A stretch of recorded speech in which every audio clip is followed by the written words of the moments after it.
Welcome to Karen's HOA Nightmares. Get ready for the most outrageous, shocking, and downright hilarious tales from the world of homeowners associations.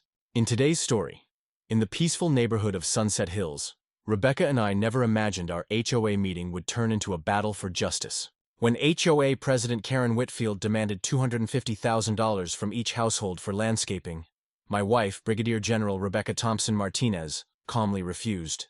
Karen's response? A 911 call accusing us of being dangerous. What followed was a shocking series of events that exposed Karen's criminal past and led to a community-wide fight against corruption. This is the story of how one refusal sparked a journey of resilience, uncovering a web of fraud and injustice that would change our lives forever. Don't forget to like, subscribe, and share your thoughts in the comments, and keep up with our latest hot stories. Our HOA president had completely lost control. Karen insisted that every household must pay $250,000 immediately or face the threat of foreclosure. When my wife calmly said, "I refuse," Karen flipped out screaming and calling 911, accusing us of being dangerous. I was terrified, thinking we were about to be arrested, when a police officer walked in. My wife reached into her purse, pulled out what seemed to be an ordinary ID card, and handed it to him. For a few seconds there was silence. Then, the officer's face went pale, and his whole demeanor changed toward my wife. Drop a comment and let me know where you're watching from, and trust me, what happens next is going to shock you. Karen's reaction when she realizes what she's done will leave you speechless. Let me set the stage here so you can understand how crazy the situation got. It started on a regular Tuesday evening in our quiet suburban neighborhood. Rebecca and I had been living in Sunset Hills for just 3 months, thinking we had finally found peace after her military retirement. The HOA meeting was supposed to be a casual affair, discussing simple things like pool maintenance and maybe some complaints about lawn heights. But instead, we walked into what could only be called a financial ambush. The community center was packed, with around 60 residents stuffed into a space meant for 30. The tension in the air was palpable. People were whispering nervously and avoiding eye contact with the HOA board at the front of the room. Karen Whitfield, the HOA president, was seated at the center, wearing a smug expression that immediately raised red flags for me. She tapped her perfectly manicured nails on the table, clearly enjoying the nervous energy around her. Rebecca and I found seats at the back, and I could sense her military training kicking in as she scanned the room, probably evaluating threats and escape routes. Karen started the meeting with an overly authoritative tone, and she didn't waste time with small talk. She went straight into what she called mandatory community enhancement initiatives. I was thinking it might be something like a new playground or street lighting. I couldn't have been more wrong. Karen stood up, adjusted her blazer, and announced with the air of someone who has never been told no. Each household will contribute $250,000 toward a new landscaping project. Payments are due within 30 days. This is non-negotiable. The room went silent and gasps filled the space. $250,000 for landscaping. That's more than what most people make in an entire year. I looked around and saw people from confused to horrified, with some downright panicked. An elderly man in the front row raised his hand and asked if there would be payment plans, but Karen shut him down immediately, saying, "The amount is based on property values and community standards. If you can't contribute, perhaps this community isn't right for you." That's when Mrs. Martinez, an elderly widow on a fixed income, stood up, and my heart broke for her. She was shaking as she spoke. "Miss Karen, I already gave you $45,000 last year for roof repairs. That never happened. I don't have any more money. I've been living on soup and crackers just to pay my bills." Her voice cracked, and I could see tears forming in her eyes. She was begging for mercy from someone with none to give. Karen's response was beyond cruel. She rolled her eyes and, in a condescending tone, said, "Mrs. Martinez, perhaps you should have managed your finances better. If you can't meet your obligations, perhaps assisted living would be more suitable for your situation." The room was shocked. Rebecca, standing beside me, tensed up, her body going into full military mode. Now you need to understand that Rebecca isn't just any military spouse. She's Brigadier General Rebecca Thompson Martinez, a retired officer with 22 years of service, including military intelligence. She's faced combat zones, crises, and more, but nothing gets to her more than seeing vulnerable people being bullied. I could feel the change in Rebecca's energy as she processed what Karen had just said. Slowly she stood up, and without raising her voice or making a scene, she simply said in the calmest tone that carried more authority than Karen's shouting, "I refuse to pay this fee, period." Karen's reaction was instant and explosive. Her face turned an unbelievable shade of purple, and she sputtered, Excuse me, did you just refuse a direct order from this board? She pointed a finger at Rebecca, sneering. Military wives need to understand this is civilian territory. Your husband's rank doesn't give you special privileges here. You will comply, or there will be consequences. I had to hold myself back from laughing. Karen had no idea what she was up against. She thought Rebecca was just a dependent military spouse trained to follow orders and stay quiet. The irony of it all was too good, but I knew this was about to get interesting. I leaned over to Karen and whispered, "Ma'am, I think you might want to reconsider here." But she was too fired up to hear reason. What happened next was pure Karen in all her entitled glory. She whipped out her phone and dialed 911. Not security, not the non-emergency line. 911. Like we were about to go on a violent rampage. "Yes, I need police at the Sunset Hills Community Center immediately. We have aggressive government employees threatening HOA board members and causing a disturbance." It was utterly absurd. Rebecca had spoken exactly 12 words in the calmest tone possible, and somehow that was aggressive behavior. Karen wasn't done, though. She paced around, gesturing wildly as she continued her performance for the dispatcher. "Yes, military people who think they can use their government positions to intimidate civilians. We need immediate assistance to maintain order." Meanwhile, Tyler, a young guy who lived a few houses down, had been quietly sitting in the corner, and I noticed he was discreetly recording everything. Smart move. Later, he told me he had been dealing with Karen's harassment for months. He knew this was going to be a spectacle. Tyler's stream had just started with a handful of viewers, but as word spread about the drama, the numbers grew. While Karen continued her tirade about military entitlement, Rebecca calmly sat back down, pulled out a folder from her purse, and started preparing her evidence. Detective Jake Morrison walked in 20 minutes later. He immediately gave off the vibe of someone with a military background. Karen bounced over to him, launching into her story about us threatening her and intimidating the board. Morrison listened, took notes, and then asked for everyone's ID. This is where everything changed. Rebecca reached into her purse and handed him her military ID. Morrison glanced at it, and instantly his posture straightened. He snapped to attention, saluted, and said, "Yes, ma'am, General. How can I assist you today?" The room froze. Karen's jaw dropped. She was stunned. But then she whispered something into her phone, and Morrison's face changed immediately. What did Karen say that made him react like that? The whole situation was about to take a turn. Morrison's investigation shifted focus, and he began asking Karen very pointed questions. But Karen, ever the entitled one, doubled down, accusing Rebecca and the military of bullying her. As she ranted, Rebecca calmly explained to Morrison the pattern of harassment and the financial intimidation Karen had been using for months. Mrs. Martinez stood up and began telling the full story of how Karen had scammed her out of $45,000 for a supposed roof repair that never happened. It became clear that this wasn't just a civil dispute. It was starting to look like elder abuse and financial fraud.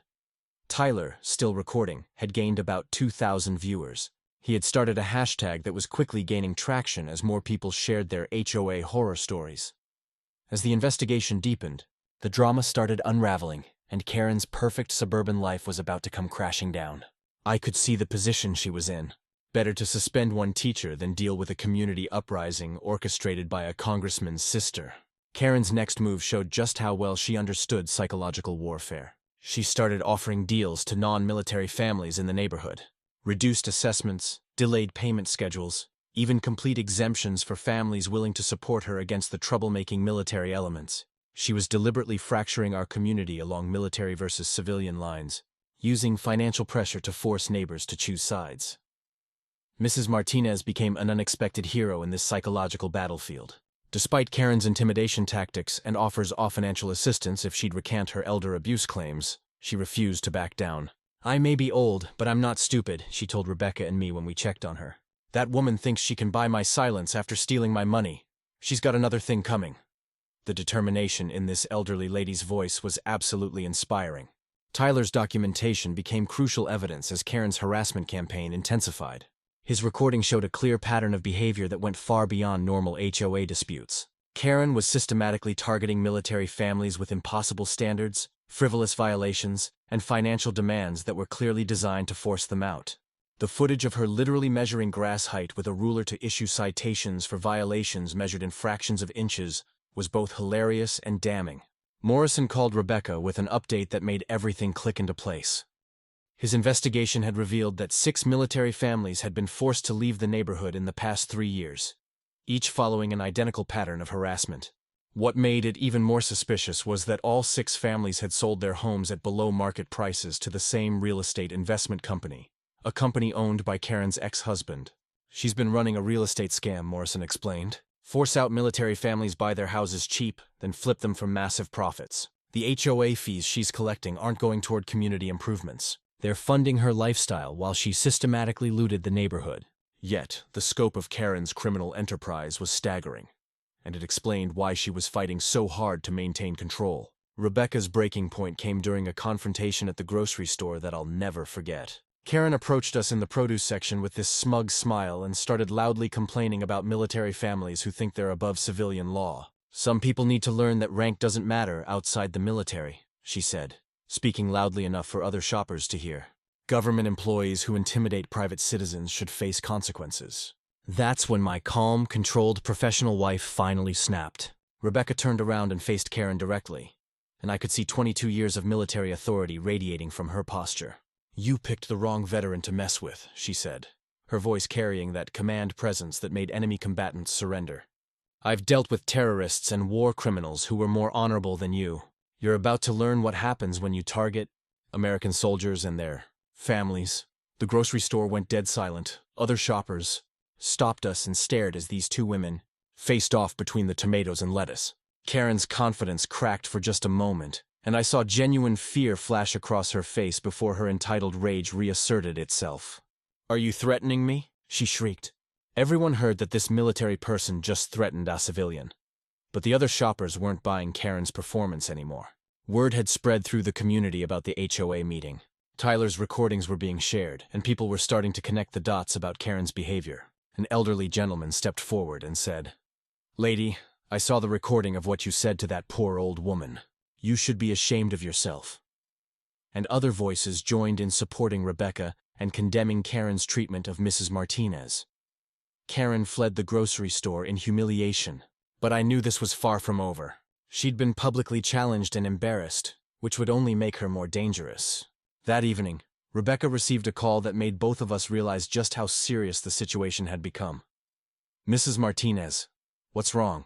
Rebecca asked, putting the call on speaker so I could hear. "Karen came to my house tonight," Mrs. Martinez said, her voice shaking. "She offered me $50,000 to drop the complaints and say I misunderstood what happened. When I refused, she said terrible things about what happens to old ladies who don't know when to keep quiet. Rebecca, I'm scared. I've never been scared in my own home before." Rebecca's face went through about 6 different emotions in 3 seconds. Concern, rage, determination, and finally cold calculation. "Mrs. Martinez, pack a bag. You're staying with us tonight, and tomorrow we're going to end this once and for all." She hung up and immediately started making calls to people whose names I recognized from her military contacts. That night, while Mrs. Martinez slept safely in our guest room, Rebecca worked late into the morning. She was building what she called an intelligence package, a comprehensive dossier of Karen's criminal activities, financial fraud, and harassment campaigns. "I've been playing defense," she told me. "Time to go on the offensive." The next morning, Karen received a federal audit notice in her mailbox. When she called her brother in a panic, his response wasn't what she expected. Instead of offering political protection, Robert's first words were pure terror. "Karen, what have you done now?" he whispered. Their conversation, which Tyler happened to record from his bedroom window overlooking Karen's front yard, revealed a family secret that would destroy them both. What secret did these siblings share that could destroy them both? Tyler's recording of Karen's panicked phone call with her congressman brother revealed something that made my blood run cold. Through his enhanced audio equipment, the kid was serious about his content creation. We could hear Robert Whitfield saying, "The military contracts, Karen, if they investigate those, we're both finished. You promised me you could handle this quietly." Karen's response was even more damning. "It's not my fault these military people won't play by the rules. They're supposed to be intimidated by authority, not fight back." The pieces were falling into place in the most horrifying way possible. Karen and her congressman brother had been running a military contracting scam for years. Robert used his position on the House Armed Services Committee to steer contracts toward companies Karen controlled, and she'd been overcharging the government for substandard equipment and services. The money she'd been stealing from our neighborhood wasn't just funding her lifestyle. It was keeping their criminal empire afloat. Tyler's content exploded overnight in a way that none of us had anticipated. His compilation video, which he titled HOA Karen versus Military General, The Complete Breakdown, hit 25,000 views within hours. Comments started pouring in from military families across the country, sharing their own stories of HOA harassment and discrimination. Veterans were tagging friends, active duty members were sharing from overseas bases, and military spouses were organizing viewing parties to watch Karen's public humiliation. Local media picked up the story next, and suddenly we had news vans parked outside our neighborhood entrance. The angle they chose was perfect. President versus military general, the battle for Sunset Hills. Karen tried to control the narrative by hiring a crisis management firm, but their polished statements about community standards and fiscal responsibility couldn't compete with video evidence of her threatening elderly veterans. Rebecca's intelligence training kicked into high gear as she systematically investigated Karen's financial network using resources I didn't even know she had access to. She uncovered a web of shell companies, fraudulent contracts, and money laundering schemes that stretched back over a decade. "Logan, this is so much bigger than I thought," she told me, spreading documents across our dining room table. "Karen's been using her position here to test tactics she'd later use on military contracts. She's been practicing on us." The school board meeting that week became a public forum unlike anything our district had ever seen. Word had spread about my suspension, and instead of the usual handful of parents and school officials, the auditorium was packed with over 200 people.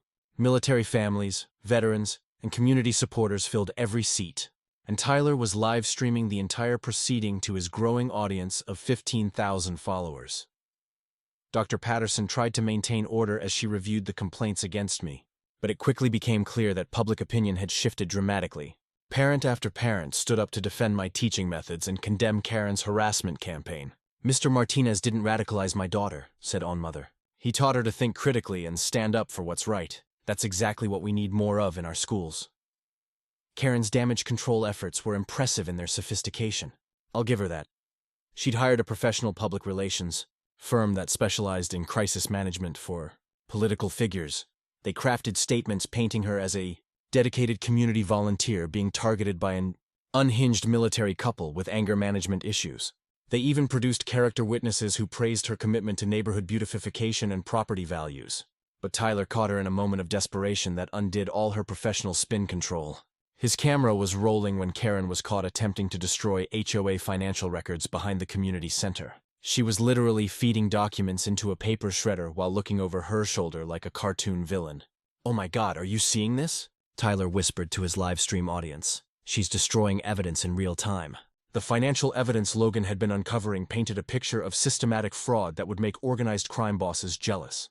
Over $400,000 had disappeared from community funds over the past 5 years. All of it funneled through fake landscaping sewer tracks, phantom security services, and inflated maintenance costs. Every dollar had ultimately ended up in accounts controlled by Karen or her business partners. Morrison's investigation had attracted federal attention at this point, and agents from multiple agencies were coordinating what they called a multi-jurisdictional white-collar crime investigation. The FBI was handling the military contracting fraud. The IRS was tracking tax evasion, and the Postal Service was investigating mail fraud related to Karen's HOA schemes. The scope of law enforcement interest would have terrified any rational person. But Karen's narcissism seemed to protect her from understanding the gravity of her situation. Her final gambit showed both her intelligence and her complete lack of moral boundaries.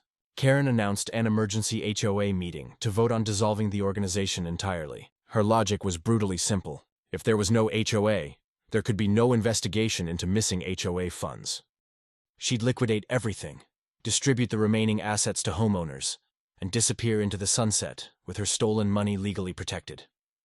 The meeting she called was unlike anything our quiet neighborhood had ever experienced. Over 300 people, packed into the community center with overflow crowds watching Tyler's live stream from the parking lot. Karen showed up with her expensive lawyers and crisis management team, ready to railroad the dissolution vote through before anyone could organize opposition. Rebecca stood up during the public comment period, and I could see her shifting into full general mode. Her voice carried that unmistakable authority that had commanded respect in war zones and Pentagon briefings. "Ladies and gentlemen, before you vote to dissolve this organization, you need to understand what you're really voting on.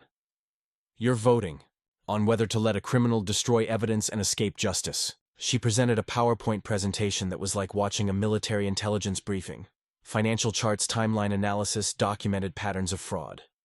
Rebecca laid out the entire scope of Karen's criminal enterprise with the precision of a prosecutor presenting to a grand jury. The room was absolutely silent, except for the occasional gasp of shocked recognition, as residents saw their own experiences reflected in the data. Mrs. Martinez spoke next, and her testimony brought several people to tears. "This woman didn't just steal my money," she said, her voice gaining strength with each word. "She stole my sense of safety in my own home. She made me afraid to check my mail or answer my door. But Rebecca showed me that I don't have to be afraid of bullies, no matter how powerful they think they are." Karen's attempt to call for an immediate vote was shouted down by residents demanding answers about missing funds. Her lawyers tried to invoke procedural rules to limit discussion, but the crowd wasn't having it. This was democracy in action, messy and loud, and absolutely beautiful to watch. Tyler's livestream audience had grown to 50,000 people, and comments were flying faster than anyone could read them. When federal agents appeared at the back of the community center with briefcases and badges, even Karen's crisis management team couldn't spin the optics. The lead agent approached the podium and asked to speak with Karen privately, but she refused to leave the public meeting. "I'm not hiding from trumped-up charges," she declared. "This is political persecution designed to silence community leaders who stand up to military intimidation." Morrison was coordinating with the federal task force by this point, and his next phone call changed everything we thought we knew about the timeline of this investigation. When he asked which agency was taking the lead, the answer made him visibly pale and spilled his coffee all over his paperwork. What has Karen really been involved in that requires that level of federal attention?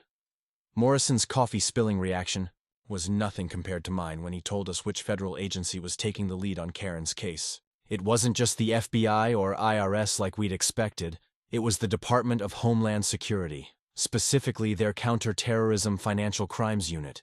They think Karen's been laundering money for international criminal organizations. Morrison explained, his voice barely above a whisper. The military contracts were just the beginning. She's been moving money for some very dangerous people. And the 6-week federal investigation that culminated in action was like watching a precision military operation unfold in slow motion. Rebecca helped coordinate with investigators using her security clearance and intelligence background, providing context about Karen's psychological profile and tactical methods. "She's not just greedy," Rebecca explained to the federal team. "She's systematically targeting military families because she knows their deployment schedules, their financial vulnerabilities, and their reluctance to create public scenes that might affect security clearances." Tyler's documentation became crucial evidence in ways none of us had anticipated. His consistent filming over months had captured Karen's pattern of behavior in real time, creating an unbreakable timeline of harassment and fraud. Federal investigators told us later that Tyler's footage was some of the most comprehensive documentation of systematic fraud they'd ever seen from a civilian source. The kid who had started filming because he was bored during lockdown had accidentally created a federal case. The breakthrough came when forensic accountants traced Karen's money-laundering operation back to its source. She'd been using HOA funds to purchase real estate, then selling those properties to shell companies controlled by foreign nationals under federal investigation for arms trafficking. Our quiet suburban neighborhood had been the American headquarters for an international criminal network, and Karen had been their financial operations manager. Mrs. Martinez's vindication was beautiful to watch unfold. Federal investigators confirmed that her $45,000 roof repair payment had been immediately transferred to an offshore account connected to weapons smuggling operations. The sweet elderly lady who'd been eating soup and crackers to survive had unknowingly funded international criminals, and Karen had been the mastermind who made it happen. My complete exoneration at the school district came with a formal apology and an offer of promotion to department head. The investigation had revealed that Karen's complaints were part of a coordinated attack designed to isolate and discredit me before I could expose her criminal activities. Dr. Patterson personally called to apologize for not recognizing the harassment campaign sooner. "Logan, we should have seen this pattern. You were being systematically targeted to silence your family." Tyler's platform reached 100,000 followers during this period, and his content evolved from neighborhood drama to serious investigative journalism. He'd attracted attention from real journalists who helped him verify information and expand his reach. Major news networks started featuring clips from his recordings, and his hashtag became a rallying point for military families facing HOA discrimination nationwide. Karen's isolation was total and devastating to watch. Political connections evaporated overnight once the scope of the criminal investigation became clear. Congressman Robert issued a public statement condemning his sister's actions and announcing his complete cooperation with federal investigators. Former friends crossed the street to avoid her. Businesses refused her service, and even her crisis management team quit when they learned about the international crime connections. The federal evidence presented to grand juries was overwhelming in its scope and detail. Financial forensics revealed $600,000 in theft from our community alone. But that was pocket change compared to the millions she'd laundered through various schemes. Bank records showed systematic movement of money from veterans organizations, military family support funds, and HOA accounts into criminal enterprises spanning 3 continents. Rebecca's leadership during this period transformed our entire community in ways that went far beyond just stopping Karen. She organized support networks for military families, coordinated with veteran services organizations, and helped establish legal protections against HOA discrimination. "This isn't just about stopping one criminal," she told a packed town hall meeting. "This is about making sure no military family ever faces this kind of targeting again." Karen's final desperate moves showed both her intelligence and her complete disconnection from reality. She attempted to flee the country using a passport with a false identity, but federal agents arrested her at the airport before she could board a flight to a non-extradition country. Her luggage contained over $200,000 in cash and detailed records of her criminal network's operations. Morrison's promotion to head a new federal task force investigating veteran fraud was well-deserved recognition for his integrity throughout the case. "I've never seen anything like this," he told reporters. "The systematic targeting of military families by someone with inside knowledge of how our systems work. It's unprecedented in its scope and cruelty." Community healing began even before Karen's arrest, as neighbors who'd been afraid to speak out finally shared their experiences.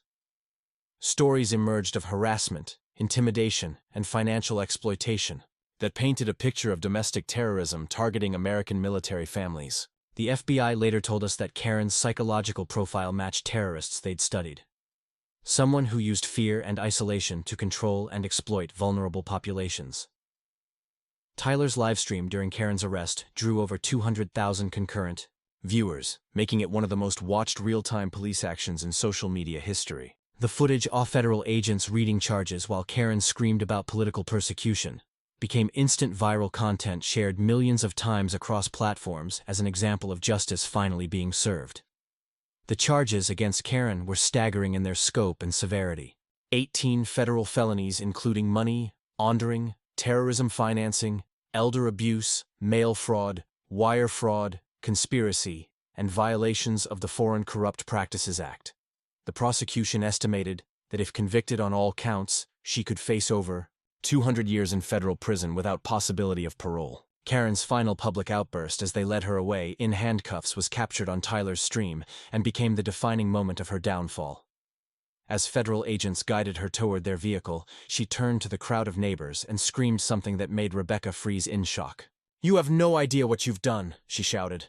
"The people I work with don't forgive, and they don't forget. You military people think you're so special. Wait until they find out who you really are." Tyler's viewers exploded in chat with reactions ranging from shock to horror to dark satisfaction. The comments were flying so fast that nobody could keep up, but the consensus was clear. Karen had just admitted to something that went far beyond neighborhood hate drama. Rebecca's face went white as she processed the implications of Karen's threat, and I could see her military training kicking in as she assessed potential security risks to our family. Morrison immediately requested additional federal protection for all witnesses in the case, particularly Rebecca and Mrs. Martinez. The threat assessment was classified, but we were told to vary our routines, install additional security measures, and report any unusual activity immediately. Our quiet suburban drama had escalated into a federal security situation. As they cuffed Karen, she screamed something that made Rebecca freeze in shock. Tyler's viewers exploded in chat. "OMG, did she just admit that? What bombshell did Karen just drop that could rewrite everything we know?" Karen's arrest became a media circus unlike anything our quiet neighborhood had ever seen. Federal agents executed the warrant while Tyler live streamed to his peak audience of 200,000 concurrent viewers. And the footage of her being handcuffed in front of the entire community was both satisfying and surreal. She kept screaming about military conspiracies and political persecution, even as agents read her rights, completely unable to accept that her criminal empire was finally crashing down around her. The bombshell Karen had dropped about her criminal associates not forgiving or forgetting turned out to be even more serious than we'd realized. Federal agents revealed during the security briefing that Karen's threats referenced actual international criminal organizations that had demonstrated willingness to retaliate against witnesses and law enforcement. Rebecca, Mrs. Martinez, Tyler, and I were all placed under federal protection, while authorities assessed the credibility of the threats. National media coverage transformed our story from local drama into a symbol of grassroots resistance to corruption. Major networks sent crews to interview residents, and our little neighborhood became the backdrop for serious discussions about military family discrimination, HOA abuse, and the intersection of local corruption with international crime. Tyler found himself being interviewed by real journalists as an expert on citizen journalism and community activism. The victims' impact statements during pretrial hearings were devastating in their emotional pour. Mrs. Martinez spoke first, and her testimony about the fear, isolation, and financial devastation Karen had caused brought the entire courtroom to tears. "I'm 78 years old," she said, her voice steady and strong. "I survived the death of my husband, raised 5 children as a single mother, and lived through recessions and hardships. But nothing prepared me for the cruelty of someone who would steal from elderly veterans and sleep peacefully at night." Rebecca's testimony was a masterclass in professional presentation and controlled fury. She methodically dismantled Karen's defense strategy by presenting evidence of systematic targeting, psychological manipulation, and deliberate exploitation of military family vulnerabilities. The defendant didn't just commit financial crimes. Rebecca stated she weaponized her knowledge of military culture to inflict maximum psychological damage on families who had already sacrificed for their country. And my statement focused on the educational impact of Karen's harassment campaign, and how her actions had affected our entire community's trust in civic institutions. "She didn't just threaten my career," I explained. "She undermined parents' confidence in our schools' neighbors, faith in local government, and children's belief that adults would protect them from bullies. The damage extends far beyond financial loss." Tyler's evidence compilation had grown into a comprehensive documentary that prosecutors used as their primary exhibit. Months of consistent recording had captured not just Karen's criminal activities, but the psychological impact on victims and the gradual awakening of community resistance. Tyler Wilson's documentation, the lead prosecutor stated, represents the most thorough real-time recording of systematic fraud and harassment ever presented in federal court. Morrison's investigation became the foundation for the prosecution's case, and his testimony about the pattern of military family targeting was particularly damning. "In 20 years of law enforcement, I've never seen such systematic psychological warfare conducted against American military families by someone who understood exactly how to exploit their vulnerabilities." He testified, "The defendant's actions constitute domestic terrorism, targeting those who serve our country." The financial forensics presentation was staggering in its scope and complexity. Federal accountants had traced over $8 million through Karen's network of shell companies, offshore accounts, and real estate schemes. The money had flowed from veterans organizations, military family support funds, HOA accounts, and fraudulent government contracts into international criminal enterprises involved in arms trafficking, human trafficking, and terrorism financing. Political testimony revealed the full extent of the corruption that had enabled Karen's criminal enterprise. Congressman Robert was forced to testify about his role in steering military contracts toward companies controlled by his sister, and his attempts to claim ignorance were demolished by recorded phone conversations and financial records. His political career ended during that testimony, and criminal charges against him were filed the following week. Karen's defense strategy was both predictable and pathetic in its desperation. Her legal team attempted to portray her as a dedicated community volunteer who'd been targeted by an unhinged military couple seeking revenge for legitimate HOA enforcement actions. They claimed the federal investigation was politically motivated persecution designed to silence conservative voices in local government. The jury's expressions of disgust during these arguments made it clear that nobody was buying the victim narrative. The moment that sealed Karen's fate came when prosecutors played Tyler's recording of her final outburst during arrest. Her threats about international criminal associates not forgiving witnesses, combined with her admission that she'd been deliberately targeting military families, destroyed any remaining sympathy the jury might have had. Even her own lawyers looked stunned by the self-incriminating evidence. Community support during the trial was overwhelming and emotionally moving. Every day of proceedings, the courtroom was packed with neighbors, veterans, military families, and supporters who'd followed the case online. Tyler continued live streaming from outside the courthouse, providing real-time updates to his national audience and maintaining public pressure for justice. Rebecca had become something of a folk hero during this period, appearing on news programs and veterans advocacy platforms to discuss military family rights and HOA reform. Her calm professionalism and obvious expertise made her the perfect spokesperson for systematic change. "This case isn't just about one criminal," she told a national television audience. "It's about protecting military families from predators who would exploit their service and sacrifice." Mrs. Martinez's transformation from frightened victim to community advocate was inspiring to watch.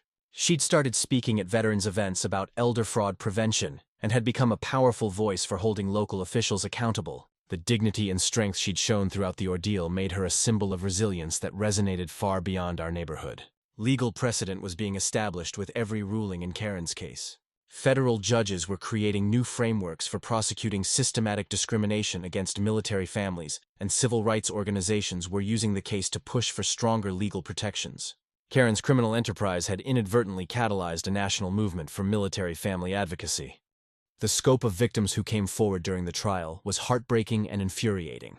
Military families from across the country testified about similar harassment campaigns they'd faced from HOA officials, landlords, and local government officials who targeted them because of their service. Karen's methods had apparently been copied by other criminals who recognized the vulnerability of frequently moving military families.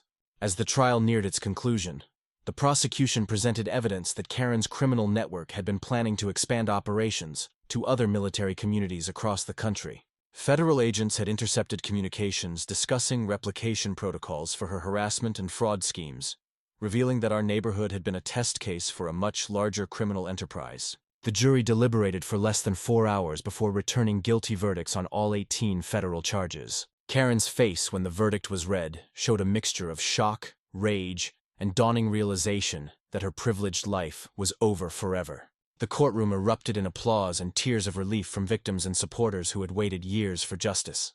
But just as the judge raised her gavel to schedule sentencing, Karen's lawyer whispered something that made the judge pause. The entire courtroom held its breath as the judge reviewed whatever document had been presented.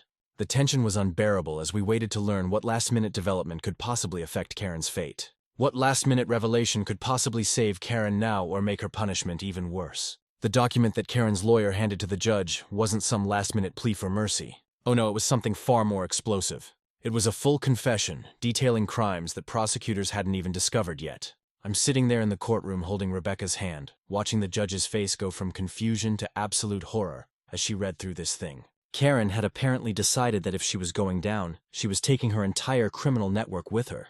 And let me tell you, the scope of what that confession revealed was absolutely mind-blowing. Judge Patricia Carter, and I'll never forget her name because this woman became a hero to military families everywhere. She read that confession with this expression that went from professional neutrality to genuine disgust.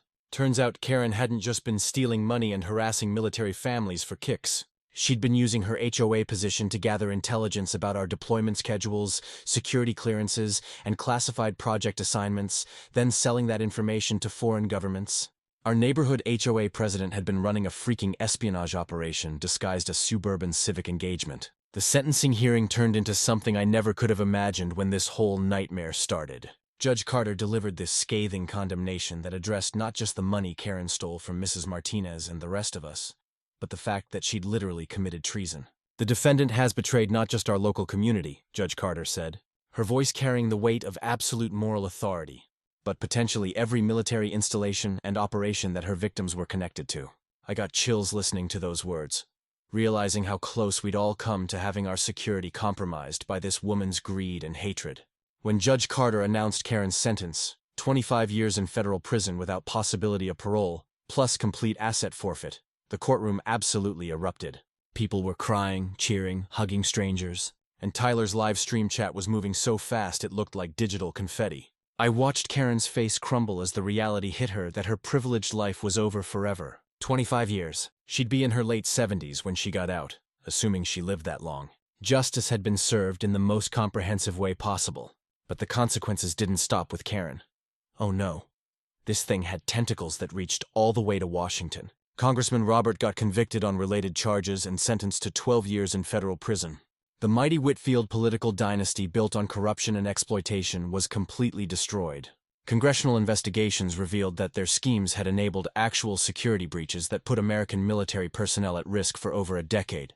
New legislation was passed requiring background checks and financial monitoring for anyone with access to military family information. Our community celebration was unlike anything we'd ever experienced. The block party drew over 1,000 people, including veterans, military families, and supporters who traveled from across the country just to be part of our victory. Rebecca and I kept exchanging amazed glances, realizing our local struggle had inspired a national movement for military family protection.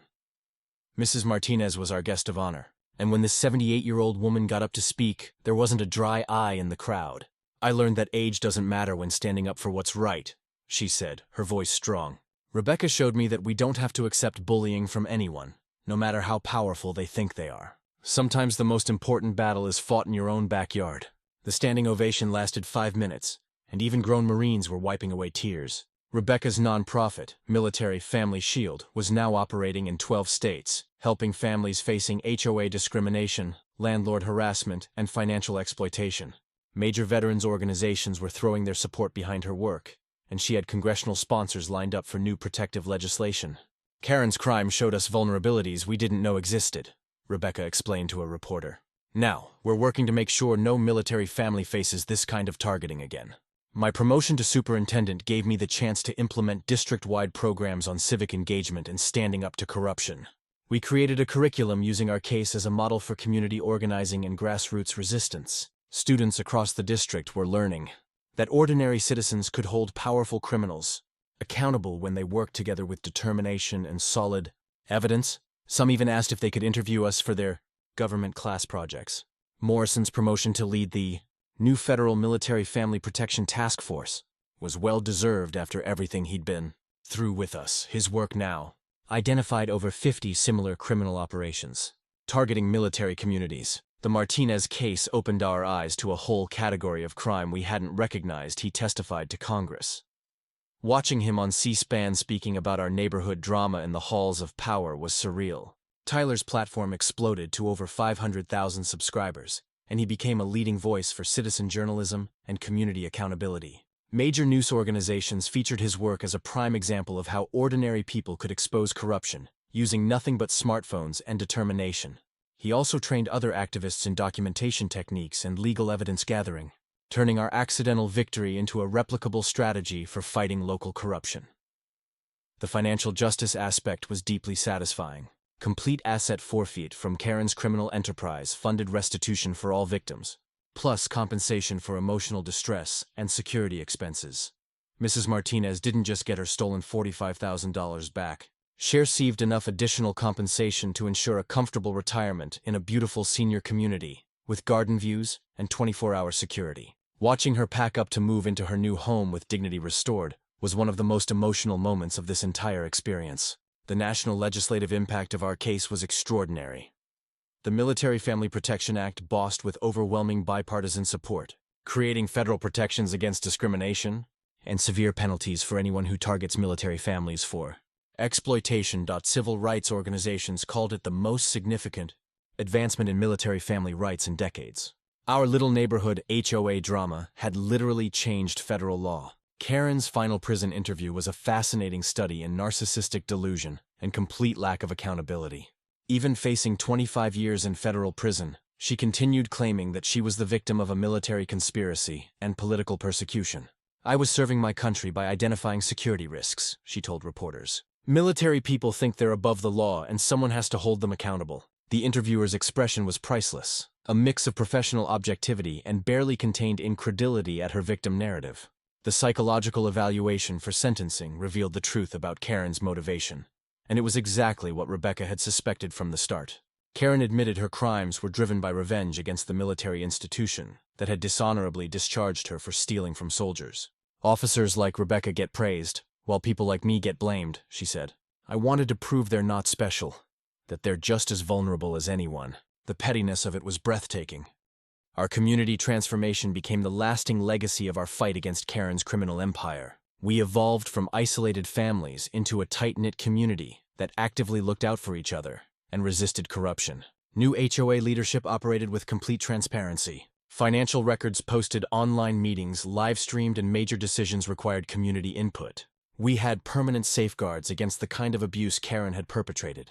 Zero tolerance for discrimination became our community standard, with clear policies protecting military families, elderly residents, and anyone vulnerable to harassment. We created a model that other communities across the country were adopting, turning our painful experience into a blueprint for others. Real estate agents used our community protections as selling points for military families. 2 years after Karen's sentencing, our neighborhood thrived in ways we never imagined when we first moved here. New military families were welcomed with support, networks, and advocacy resources. That would have seemed like fantasy before our experience with Karen. Property values increased as word spread about our strong community protections. Children grew up learning that ordinary people could fight powerful criminals and win an incredible lesson for the next generation. The most satisfying victory was knowing that Karen's attempt to destroy military families had backfired. Instead of driving us away, her crimes had united us and created lasting protections for future generations. Her legacy would be the opposite of what she intended. Stronger military family rights, better community protections, and a national network of advocates ready to fight corruption wherever it appeared. Rebecca and I often reflect on how a simple refusal to pay an illegal HOA fee exposed an international criminal conspiracy and turned our lives into a mission to serve military families. Sometimes the most important battles are fought in your own backyard, and ordinary people can change the world when they stand up for what's right.